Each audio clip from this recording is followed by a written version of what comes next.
ফজরের পর সূর্য ওঠার আগে, ফজর নামাজ পড়ার পর সূর্য ওঠার আগে কোনো নামাজ নাই।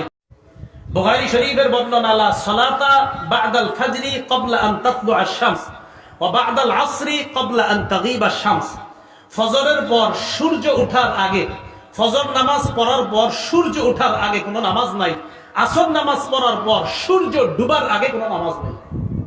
ফজর নামাজ পড়ার পর সূর্য ওঠার আগে কোনো নামাজ নাই, এটা বুখারীর বর্ণনা। আসরের নামাজ পড়ার পর সূর্য ডুবার আগে কোনো নামাজ নাই, এটা সহিহ বুখারীর বর্ণনা। তিরমিজি শরীফের এক বর্ণনা আসছে, নবীজি বলেন, মান লাম ইউসাল্লি রাকাতাইল ফাজর, ফজরের আগে সুন্নাত যদি 2 রাকাত কেউ পড়তে না পারে, ফালইউসাল্লিহা বা'দা আন তাতলুআ আশ-শামস, সেজন্য সূর্য ওঠার পরে ওই 2 রাকাত পড়ে নেয়। এখন ঘটনা হলো, হুজুর অনেকে তো দেখি ফজর পড়ার পরেই মসজিদে দাঁড়ায় যায় সুন্নতের জন্য, ঠিক না? হ্যাঁ, এরকম একটা বর্ণনা তিরমিজিতে, আবু দাউদে আছে, কিন্তু এই বর্ণনাটা কেন আমরা পালন করি না বলি। বুখারীর বর্ণনা স্পষ্ট যে ফজরের পরে কোনো নামাজ নাই সূর্য ওঠার আগে, এটা বুখারীর বর্ণনা। তিরমিজির বর্ণনাটা যার ব্যাপারে আসছে তার নাম কাইস ইবনে কাসির। উনি ফজরের পরে এভাবে নামাজে দাঁড়ায় গেছে। নবীজি বললেন, আস-সালাতানে মান, এই মিয়া 2 নামাজ একসাথে পড়তেছো, তুমি না ফজর বললা মাত্র, আবার কিসের নামাজ পড়ো? কয় হুজুর সুন্নত পড়ি নেই। নবীজি কয় ফালা ইজান, ও আচ্ছা আচ্ছা তাই সুন্নত পড়ো নাই? কয় না। কয় ফালা ইজান, আপনারা দেশ গ্রামের মানুষ হইলো, কিন্তু আমি আলহামদুলিল্লাহ যত জায়গায় যাই হাদিস বুঝানোর চেষ্টা করি। বলেন তো ফালা ইজান, সবাই বলেন ফালা ইজান। এই শব্দটা কয়েকবার বলেন, ফালা ইজান।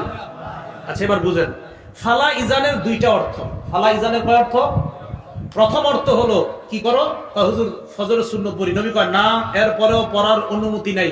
ফালা ইজানের প্রথম অর্থ না, পড়ার অনুমতি নাই। ফালা ইজানের দ্বিতীয় অর্থ হলো, ও আচ্ছা আচ্ছা ঠিক আছে পড়ো, সমস্যা নাই। তাহলে ফালা ইজান শব্দটার 2 অর্থ।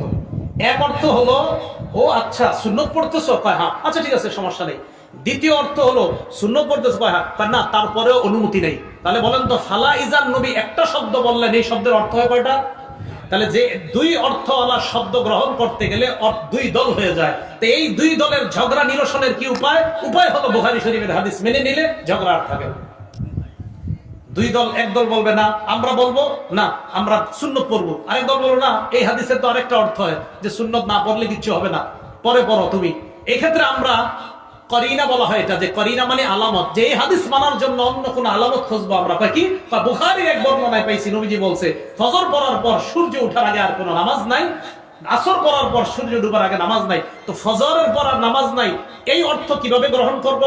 বুখারী থেকে আমরা যেহেতু আরেকটা বর্ণনা পাই, তাই এখানে এটাই নিব আমরা, হ্যাঁ ফজরের পরে সুন্নত পড়ো তুমি, এই অনুমতি তোমার নাই।